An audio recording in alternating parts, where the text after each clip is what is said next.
Vamos começar a gravar nosso encontro. Tudo bem, tudo bem. Na medida do possível, está tudo certo, estou com saúde.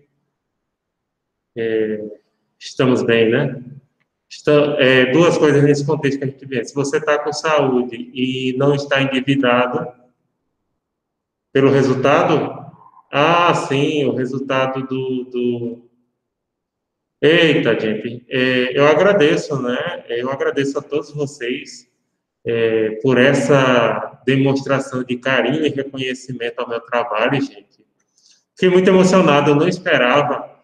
Eu sou um professor que eu não. Assim, eu vou ser bem sincero com vocês. Eu não me esforço para ser homenageado, entendeu? Eu acho que é uma coisa que tem que vir natural. Por isso que quando vem, você tem uma sensação boa. Porque tem gente que. Não estou criticando nenhum colega, não estou dizendo que nenhum colega nosso faz isso. Mas eu estou dizendo, quando é uma pessoa assim que nem eu, que desenvolve o seu trabalho, mas não pensa nisso. Se vier, obrigado, gente. Eu fico muito emocionado. Então, é assim que eu trabalho. Eu procuro sempre fazer o melhor, né? Eu não procuro pensar em homenagem, essas coisas. De vez em quando aparece, e quando aparece é uma grata surpresa. Então, eu fiquei muito feliz com essa homenagem. Eu agradeço a cada um aluno do 10º período, porque realmente foi uma emoção grande. E também, gente, um reconhecimento que vocês deram para aquelas pessoas que são professores profissionais, né? Que é o meu caso, só sou professor. Então, é a única profissão que eu tenho, a minha única fonte de renda. A gente está enfrentando dificuldade nesse período, tendo que se reinventar, que nem vocês sabem. Vim dar aula aqui usando uma máscara, que é mais cansativo do que sem, né? Mas tudo isso faz parte desse processo que a gente está passando e a gente quer passar um pouquinho de fé e esperança a cada um, né? A cada um de vocês e não só sou eu, a imensa maioria dos professores também estão nesse processo de todos os níveis, do ensino fundamental até a pós-graduação.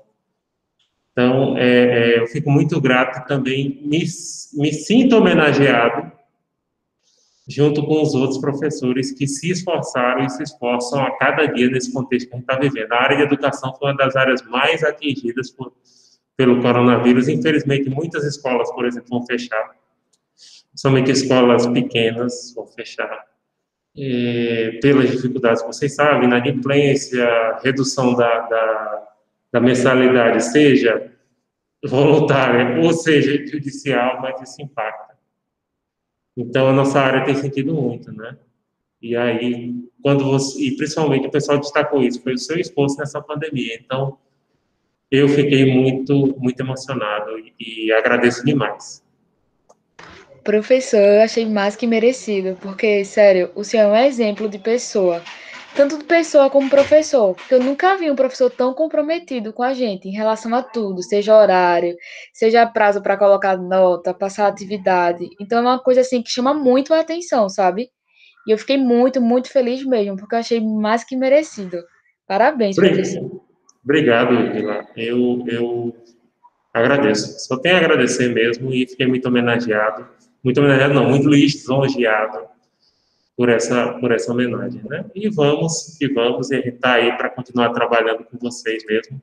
A gente está no finzinho agora, né? Hoje eu acho que eu vou terminar o assunto. Deixa eu dar uma olhada onde é que eu parei aqui. Cadê a galera? Vou avisar, professor, no grupo que o senhor já está aqui. Pronto, obrigado.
Pois não, Lucas, pode falar.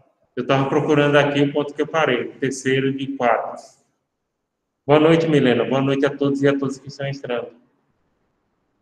Olha, Lucas, o processo de ingresso na UFPE, inclusive eles não lançaram o edital até agora, outros cursos. Está falando de direito, né? Direito, isso mesmo.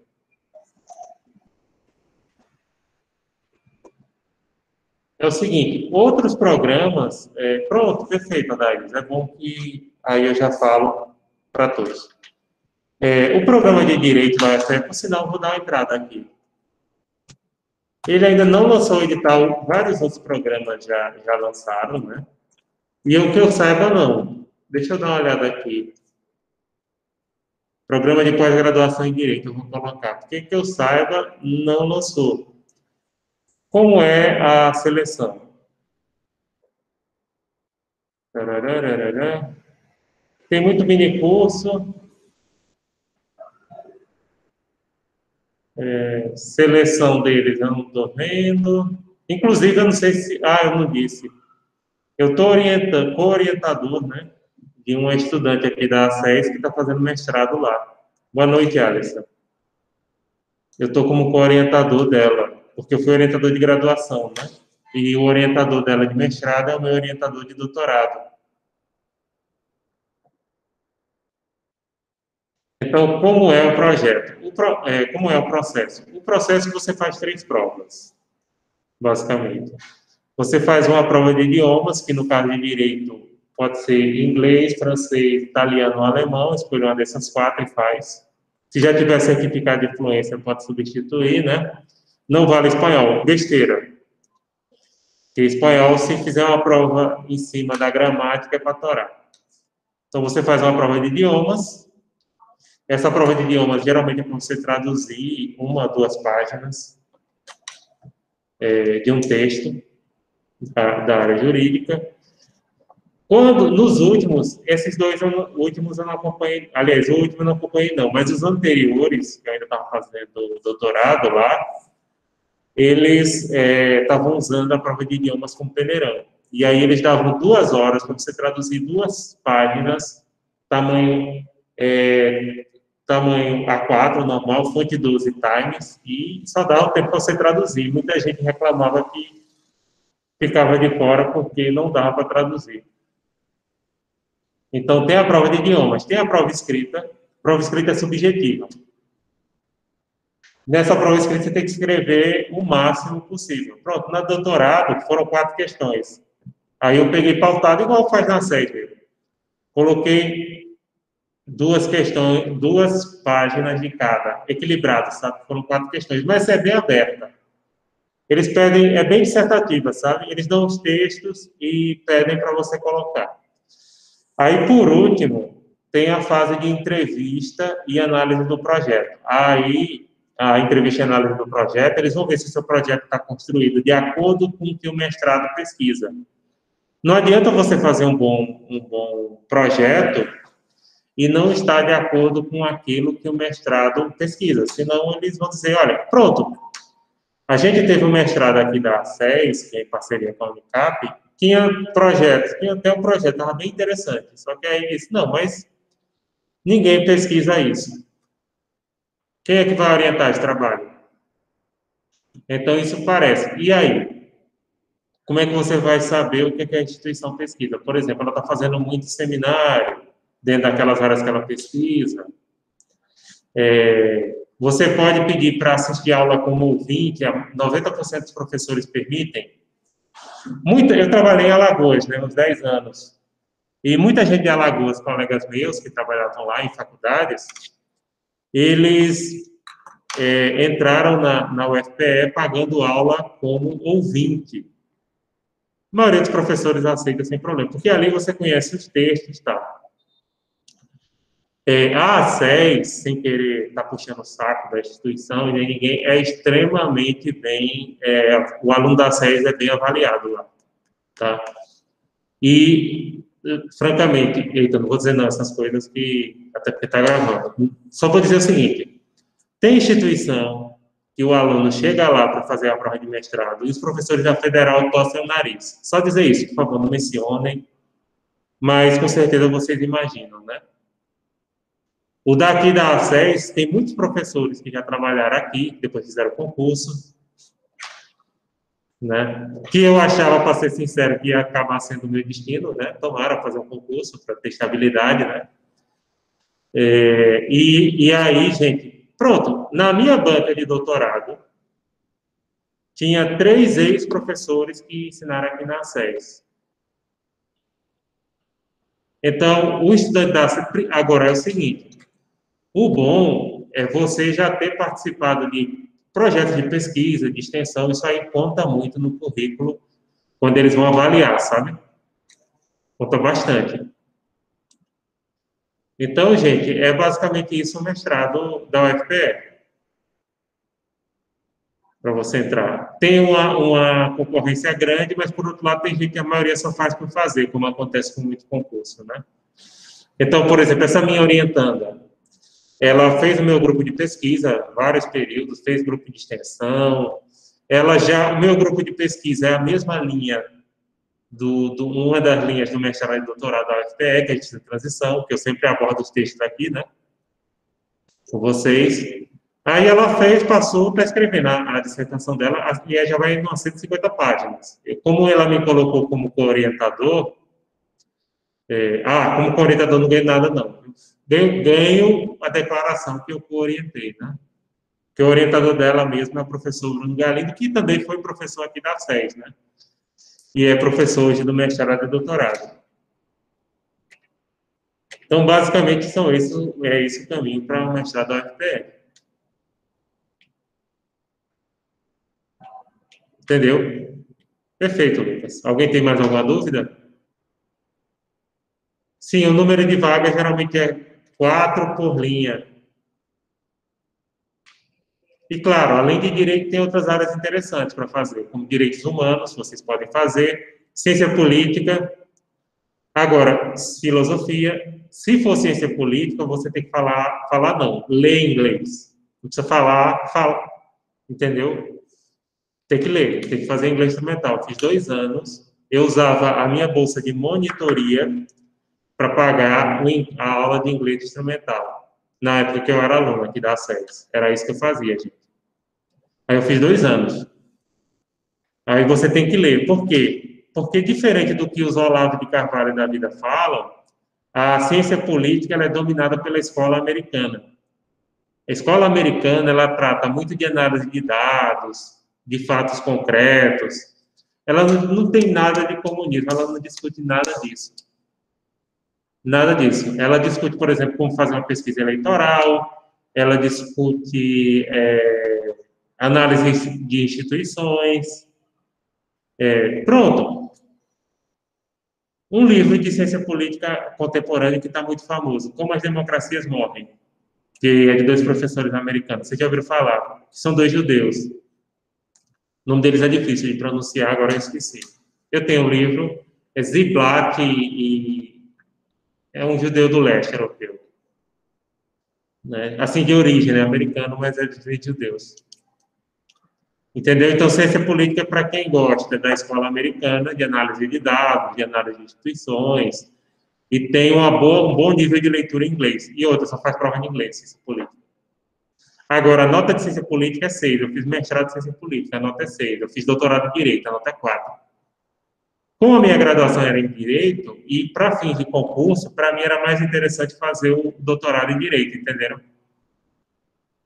Agora, é bom fazer, sim, um mestrado numa área interdisciplinar, sociologia, filosofia, isso aí abre a mente, sabe? O jurista fica muito assim. Então, basicamente é isso. E o que mais, gente? Vamos recomeçar. Vocês têm alguma pergunta? Não. Boa noite, Simara. Chegou agora. Boa noite a todos e a todas que chegaram agora. Pessoal, hoje a gente vai ver se termina o ponto 7. Depois eu também vou dar uns avisos no final, né? Como sempre.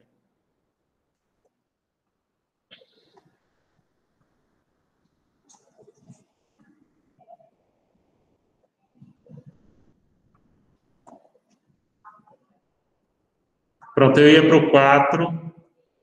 Quarto slide aqui. Deixa eu ver aqui. Não é o 4, não é o 5. Terminei de falar essa questão do casamento em consulados e embaixadas, né? Estou lembrado aqui. Pronto, então eu estava entrando no 4 slide.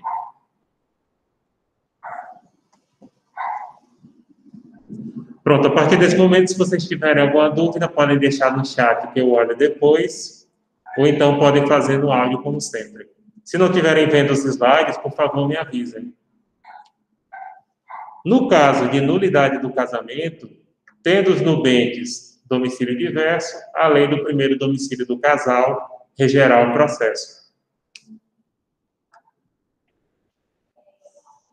Por exemplo, se mora em países diferentes, claro.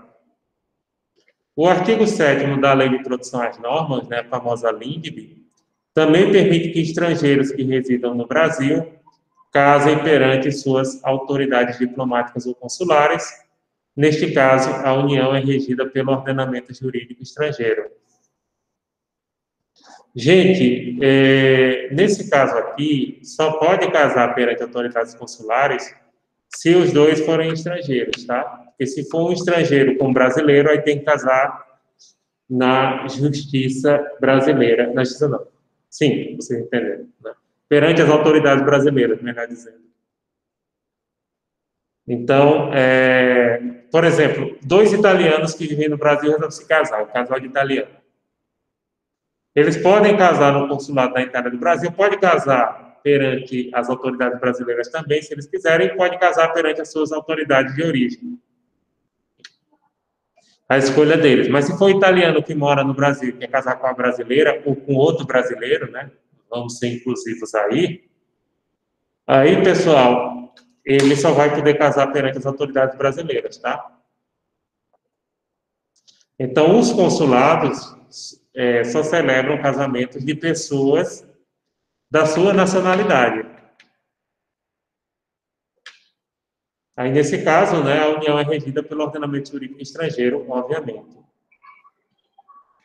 Este mesmo instrumento legal estabelece que o regime de bens legal convencional obedece à lei do domicílio dos nubentes, e se esse for diverso, a lei do primeiro domicílio conjugal, artigo 7º, parágrafo 4º da LINDB. E vocês sabem muito bem, com certeza sabem melhor do que eu, porque estudei isso faz tempo, né? É mais para o pessoal de RI, para dar uma lembrada. No direito brasileiro, existem 4 regimes de bens no casamento. O comunhão parcial, que é o regime de regra, né? É o regime legal. Se você não escolher casa-se em comunhão parcial, e vocês sabem o que é comunhão parcial, né? Em regra, se comungam os bens adquiridos onerosamente durante a constância do matrimônio. A comunhão universal, que é para frente e para trás, é tudo, né? Divide, que era o regime anterior. A separação de bens, separa esses bens.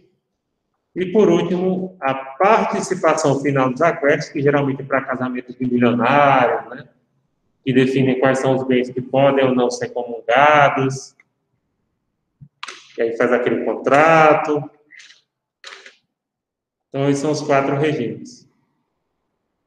O regime de bens no casamento pode ser definido ou modificado pelos cônjuges, por pacto antinupcial ou por contrato judicialmente autorizado.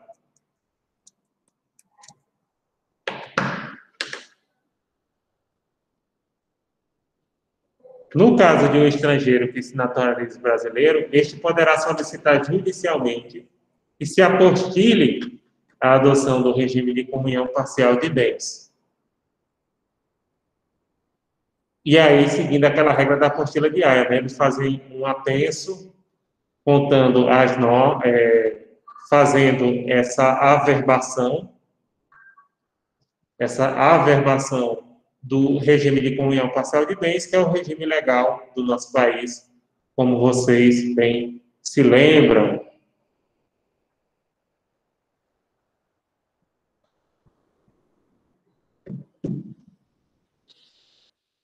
O divórcio, ele existe desde os romanos. Antes disso, né, no próprio Velho Testamento fala sobre isso, essa questão do divórcio. Né? Mas devido à influência cristã, já Jesus disse que o que Deus uniu, o homem não separe, devido à influência cristã, foi implantada no Brasil somente em 1977. Antes de 77, não havia divórcio no Brasil, diz que, acho que eu já falei isso algumas vezes para vocês, ou pelo menos uma vez eu devo ter falado, que o desquique brasileiro era reconhecido em outros países como separação. E aí, depois da separação, as pessoas pediam o divórcio, né? Era a fase inicial. Não podia pedir divórcio direto.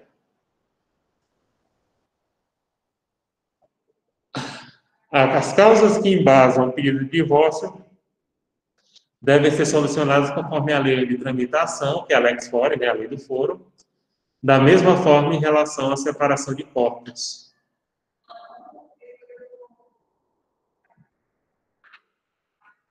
De acordo com a lei 12.874/2013, que alterou o artigo 18 da LINDB, as autoridades consulares brasileiras podem celebrar a separação e o divórcio consensuais de brasileiros no exterior.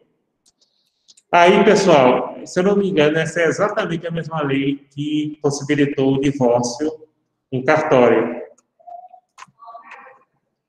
Eu não estou lembrado. Se algum de vocês lembrarem, por favor, me corrijam. Mas mesmo que não seja exatamente essa mesma lei, a lógica é a mesma. Porque eu já falei aqui algumas vezes que o consulado, ele é uma espécie de cartório, ele trabalha como uma espécie de cartório, é um cartório chique, vamos dizer assim, né? Então, do mesmo jeito que você pode fazer divórcio consensual em cartório, você pode fazer em consulado, já que o consulado também emite certidão de nascimento, casamento, faz inventário, viu? Também. O estrangeiro divorciado que vier para o Brasil verá reconhecido os efeitos pessoais e patrimoniais de tal sentença, salvo de bens imóveis que eventualmente tenha no Brasil. Aí ele precisaria, porque se for consensual, adeus. Mas o Oli mesmo tem falado que, atualmente, a justiça brasileira tem aceitado sentenças, apesar da lei proibir, sentença estrangeira que discorra sobre bens imóveis situados no Brasil, desde que não haja litígio. Tá? O STF ele tem reconhecido sentenças sobre imóveis, inclusive inventários, e isso está girando jurisprudência e vai de contra ao texto da lei sobre imóveis situados no Brasil, desde que não tenha litígio, seja consensual, se não tenha um herdeiro, etc. Então, é essa a hipótese, é uma das hipóteses, né? Não é essa a hipótese, é uma das hipóteses que eu estou falando aqui. O parágrafo 5º do artigo 961 do novo Código de Processo Civil de 2015 desburocratizou a vida do cidadão ao determinar que a sentença estrangeira de divórcio consensual produz efeitos no Brasil independente da homologação pelo Superior Tribunal de Justiça. Aí, pessoal, só precisa fazer a legalização nos termos da Convenção da Apostila de Haia que a gente já falou aqui. A gente faz no cartório, né? Claro, autentica lá no país de origem e chega aqui, leva para o cartório e faz o apostilamento.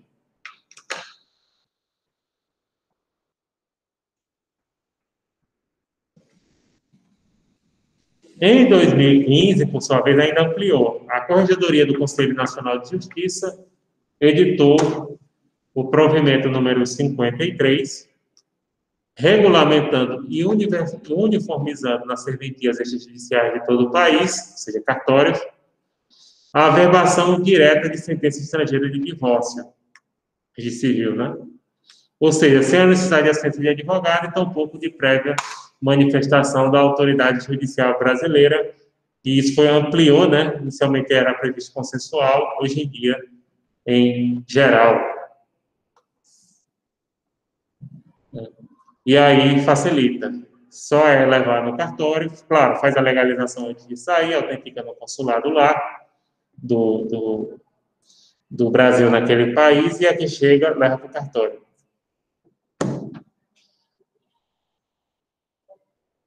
A homologação de sentenças estrangeiras relacionadas ao direito de família pelo Superior Tribunal de Justiça tem sido intensa nos últimos anos, especialmente sobre divórcio, por isso que eles desburocratizaram a questão do divórcio, guardas de filhos e ações de alimentos. O guarda de filho é a bronca, né? Ações de alimentos, vocês sabem que é facilitado o processo também, apesar de ser grande, mas tem um procedimento mais facilitado. Em relação à sucessão, essa comporta... Ah, me desculpe, eu vou falar de sucessão. Deixa eu ver se alguém tem alguma pergunta. Aqui. Não, só o povo dando boa noite. Se tiver alguma pergunta sobre essa parte de família, podem fazer.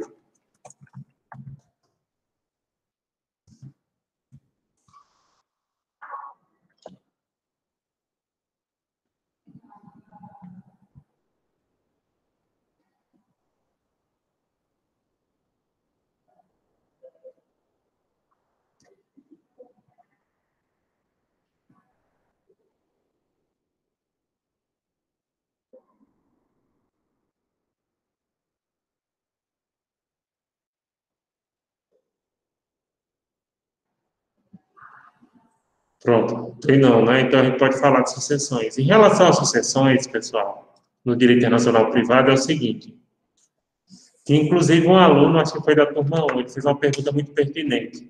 Em relação à sucessão, como é que fica a competência do inventário? Inventário que disponha de bens imóveis no exterior tem que ser dado entrada na Justiça Federal? Como é que é? Veja só, se for bens imóveis, o juiz brasileiro, ele não decide. Tá? Ele não decide, a jurisprudência aqui não decide. Tá? Se for em relação a, por exemplo, como eu disse, a jurisprudência tem ido em sentido contrário do que a lei me fala. Então, tem ocorrido muitos casos de inventário que não haja litígio, que correu no exterior, dispondo de imóveis aqui no Brasil, utilizando a lei brasileira, e aí tem sido homologado e tem sido aplicado através da Justiça Federal. Por quê? Quem aplica decisões de direito internacional privado por força do artigo 965 do CPC de 2015 é a Justiça Federal, tá? É a Justiça Federal. Então, a jurisprudência aí tem faticamente sobreposto a LINDB, né? Inclusive aceitando essa questão de sentença de divórcio do exterior, homologada no STJ e executada através da Justiça Federal. Então, sim, tem ocorrido bastante.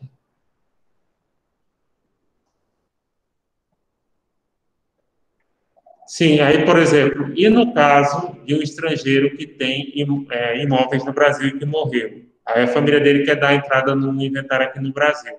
Vai ser na Justiça Federal? Não. estadual. Se o imóvel dele está localizado aqui, né? Entendeu? É Justiça Federal para aplicar a sentença estrangeira que foi homologada, porque é a competência dela.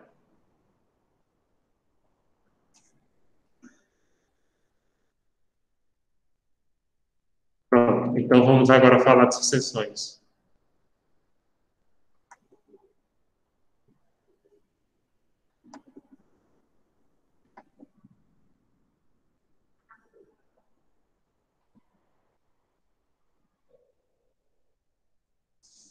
Em relação à sucessão, como vocês sabem, pagaram a disciplina sobre isso, essa comporta dois fatores essenciais.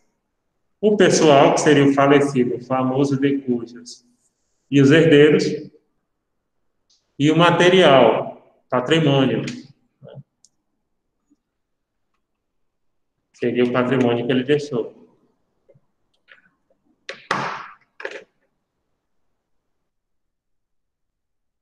Sucessão causa-mortes é toda sucessão em que há um falecido, o de cujos, eu detesto esse nome, não sei vocês, e pelo menos um sobrevivente que recebe a herança.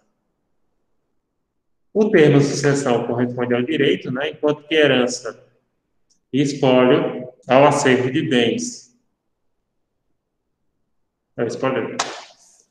A sucessão é regida pelo princípio da lex rei citae, desde o século XIV, na Idade Média, final da Idade Média, sendo universalmente aceita para bens imóveis. Né? Bens imóveis, eu não conheço nenhum país, eu tenho sempre pesquisado cada vez mais, África, tudo, para ver se, né, para ver se acho alguma coisa que destoe, que seja diferente, mas todos os que eu tenho pesquisado, né, todos os que eu tenho pesquisado têm adotado o princípio da lex rei citare.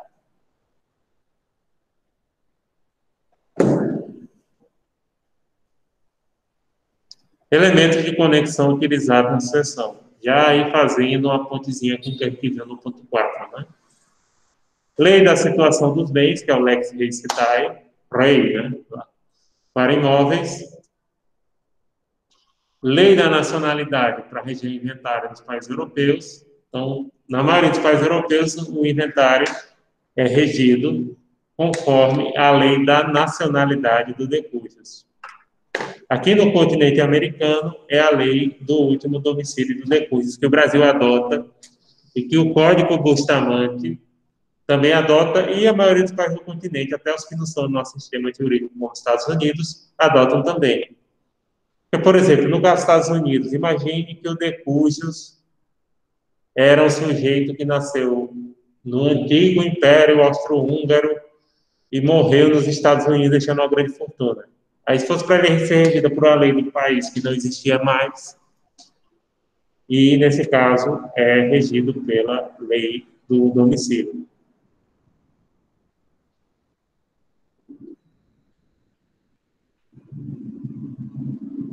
Lei do lugar do falecimento, que é uma doutrina superada, vocês já discutiram isso em direitos às sucessões, né?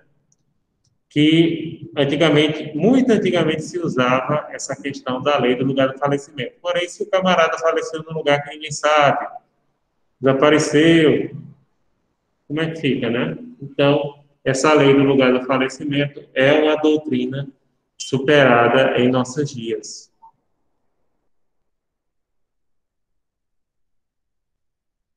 Sucessão legítima, né, conhecida também como ato testato legal, é que ocorre quando o falecido não deixou testamento, sendo a mais comum no Brasil, porque brasileiro tem medo de pensar no dia de amanhã, né, na morte. Além do dia de amanhã, dia de amanhã até pensa.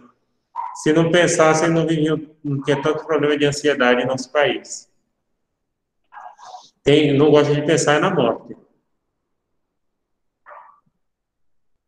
Então, por isso é que é raro. Eu trabalhei 2 anos na Procuradoria do Estado e, francamente, acho que eu vi os 2 testamentos. Eu devo ter visto uns 200 ou 300, né? Porque o pessoal recolhe o ICD, que é o imposto causa-morte, né? Então, sempre passava lá. E aí, gente, Na procuradoria eu devo ter visto uns dois. Eu conheço, pronto, uma tia, irmã do meu avô fez testamento, um vizinho lá de casa também fez testamento, e evitaram brigas na família.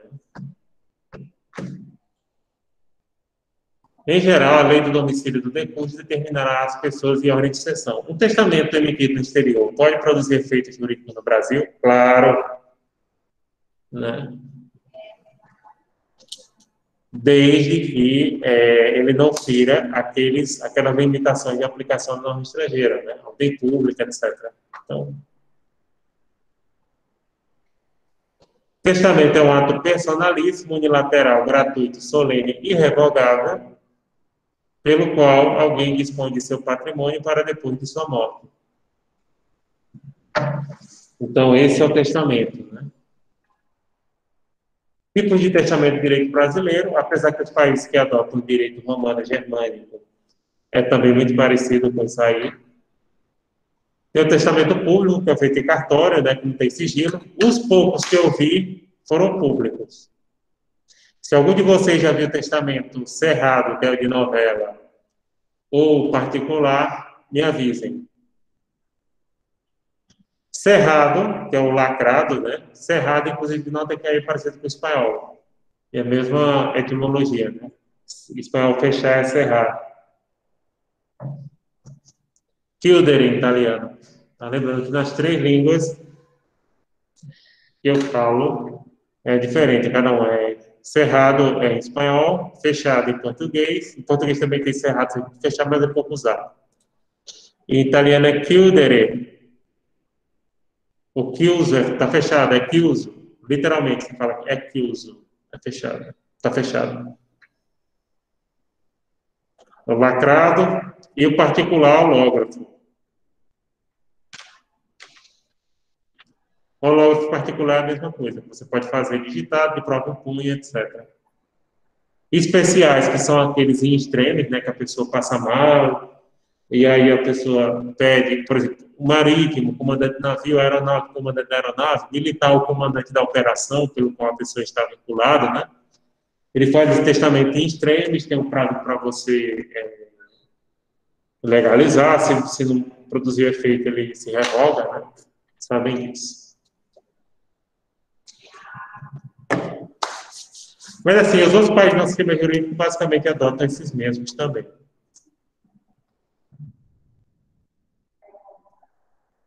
Os cônsules do Brasil no exterior podem lavrar testamento de cidadãos brasileiros. A gente já falou disso, né?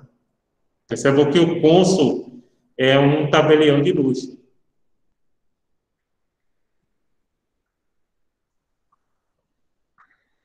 A LINDB define que a capacidade para testar é definida pela lei do lugar do domicílio do testador, ou seja, pelo princípio locus regit actum. O local rege o ato, artigo 10, parágrafo 2º da LINDB.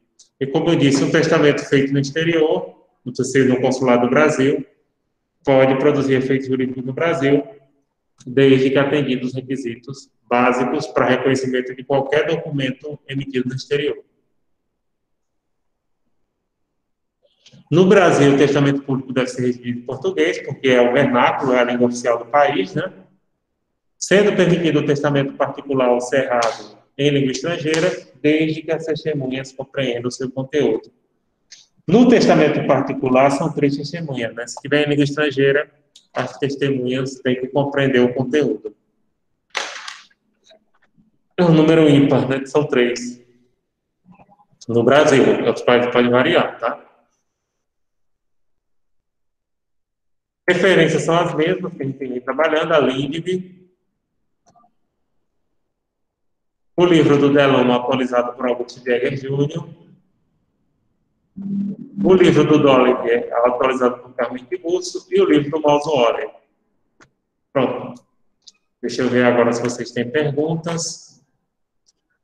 Né? E também a gente vai dar alguns recados. Que bom que a gente tem um bom número de pessoas, considerando o contexto, né? Pré-eleição.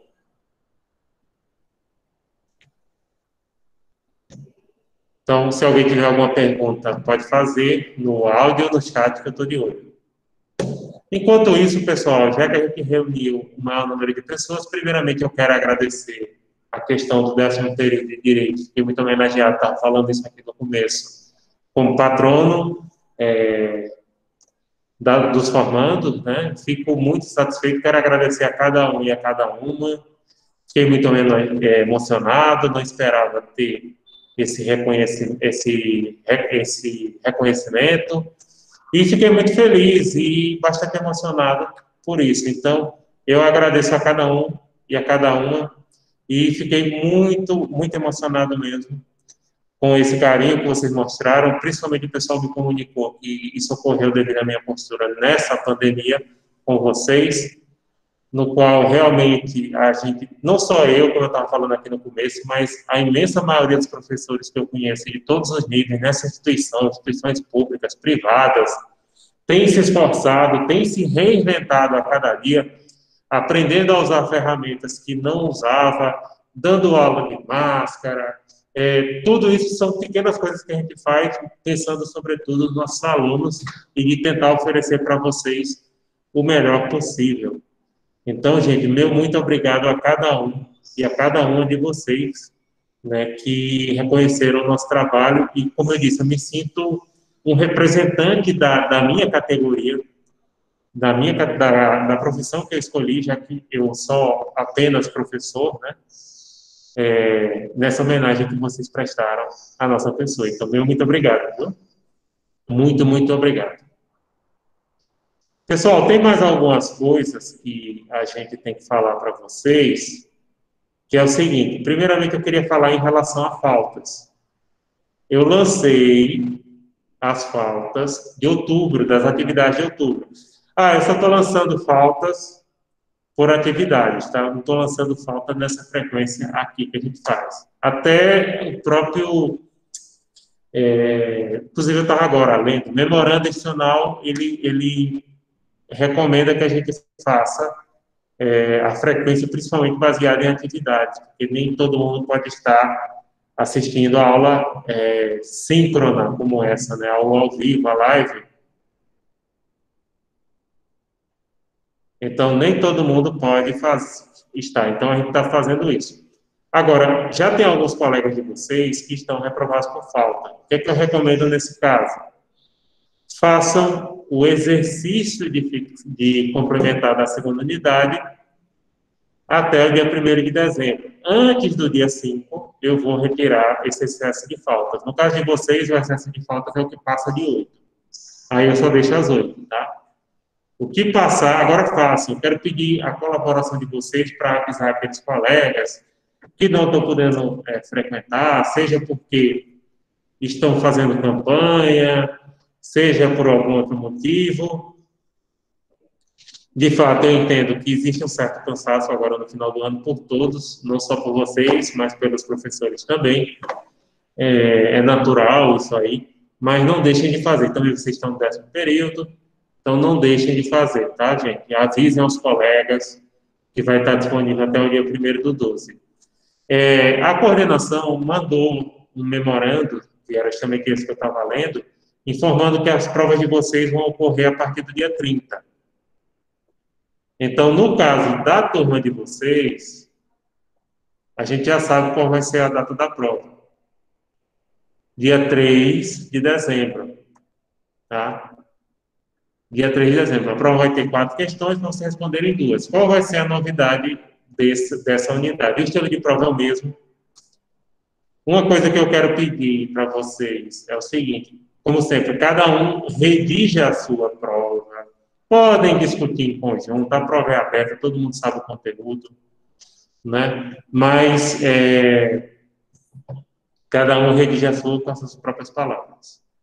Tenha esse cuidado, porque como eu vou deixar a prova de vocês, e vocês já podem responder antes. No dia 26, eu vou disponibilizar a prova.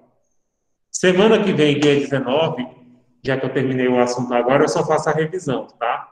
Inclusive, vou ver se eu já consigo fazer a prova, porque aí eu já faço uma revisãozinha direcionada mais ou menos o que eu quero de cada questão, né? Porque dia 26 vai ser minha semana de folga e eu vou estar corrigindo provas. Vai ser minha semana de folga, não, de estudos, no qual eu vou estar corrigindo seminário, essas coisas. Inclusive, vocês têm que entregar até essa semana. Aqueles que não fizeram na primeira unidade têm que fazer os seminários da segunda unidade, né? É obrigatório, então todos têm que fazer. Se não se encaixar em grupo, pode fazer individual, reduz o tempo, tarará, tem as instruções no Moodle, sigam as instruções de lá.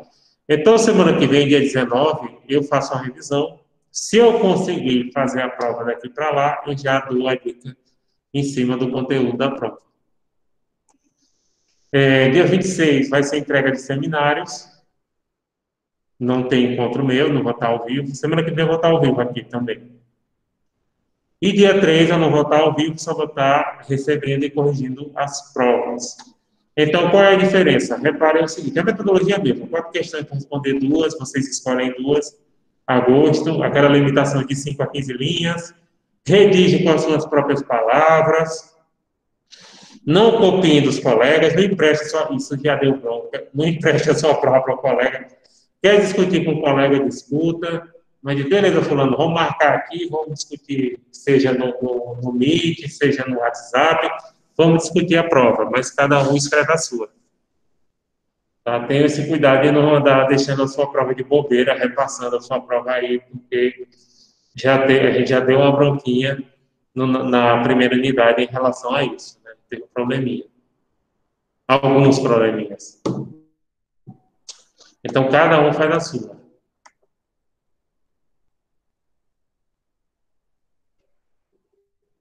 Pedrocian tinha um grupo, inclusive você tinha um grupo de uma aluna que ela estava falando que faltava um componente, eu não lembro, era semana passada, mas diz, era uma aluna, não sei se era Tamires, viu, Pedrocian? Que ela até estava falando isso, eu não sei se ela está aqui, se alguém tem um contato de Tamires. Foi o nosso grupo, foi o de Tamires. Foi o Tamires, não foi, Madalena? Isso, professor. Continuou. Agora sim, sabe, professor, como a gente esperou as pessoas se pronunciarem, a gente colocou algumas vezes no grupo e ninguém falou, aí terminou que a gente, com medo já, se organizou e fez. Porque a gente colocou... Eu vi que a Odaísa colocou que o dela também falta uma pessoa. Pronto, a Odaísa também pode ver. Tá? Então, tem gente sem grupo, Pedrocian, e veja com quem tá. Tem outras pessoas sem grupo. Assim, principalmente os alunos que estão fazendo a parte de reintegração, né? Porque a turma de vocês ela acabou juntando gente de outras turmas e também pessoas que foram reintegradas ao curso. Ô, professor, esse rapaz, Pedro, ele é novo, ele paga essa disciplina com a gente? É porque eu não vi, não, ele falar nada no grupo. Não sei se ele tá também. Não sei se Pedrocian, você está... É porque eu não estou no grupo, não, que eu pedi reintegração. Eu não estou nesse grupo dos alunos, da turma. Faz o seguinte, manda o teu número aí, porque qualquer coisa a gente entra em contato com você, porque a gente esperou alguém se manifestar, entendeu? Aí, como não se manifestou, vamos ver. Pronto, eu vou colocar meu número. Tá certo, Pedro. Obrigada. Tá, obrigado. Foi isso, professor. Acho que ele não falou porque ele não tá no grupo, Exato, né? tem gente que não tá no grupo, né? Mas a gente resolve. Obrigada, viu, professor? Nada. Então, gente, vocês entenderam aqui que a gente vai fazer isso. A gente vai colocar uma semana a prova antes, para que vocês possam responder, e fazer essa prova, né? E entregar no dia. Professor, posso tirar uma dúvida sobre o trabalho do seminário? Veja, é preciso todos os integrantes aparecerem, não, né? Não, são 3. No mínimo 3. Tá certo, professor. Obrigada. No mínimo 3. Tá? No mínimo 3 alunos devem aparecer.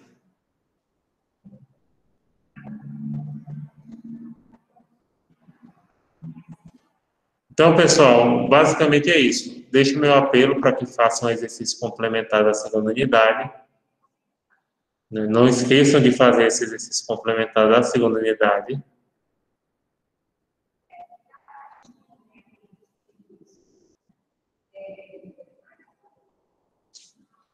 Então, façam. Né? Mas aí também, Gessival, tem um lado positivo que eu vou deixar antecipado. Né? A coordenação botou para o dia 30. A partir do dia 30 as provas, porque acho que a colação de grau de vocês só vai ser em janeiro, pelo que eles estão falando. Apesar que essa disciplina está tranquilex. Essa disciplina eu já encerrei hoje, semana que vem é só para fazer revisãozinha mesmo.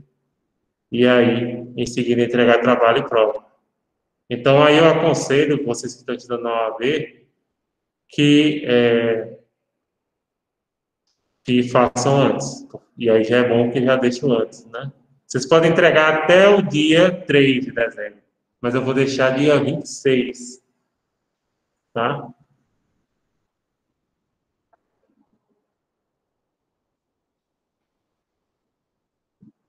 Então, aí já ajuda vocês também. Gente, mais alguma coisa? Alguma pergunta, alguma dúvida? Fica à disposição de vocês, tá?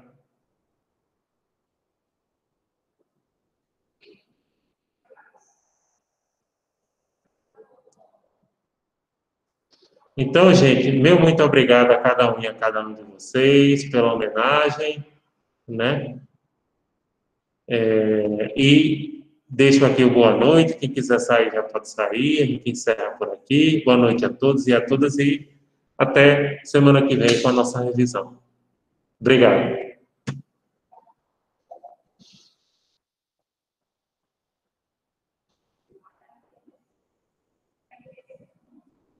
Boa noite, professor. Obrigada. Boa Tchau. noite, Madalena. Tchau, tchau.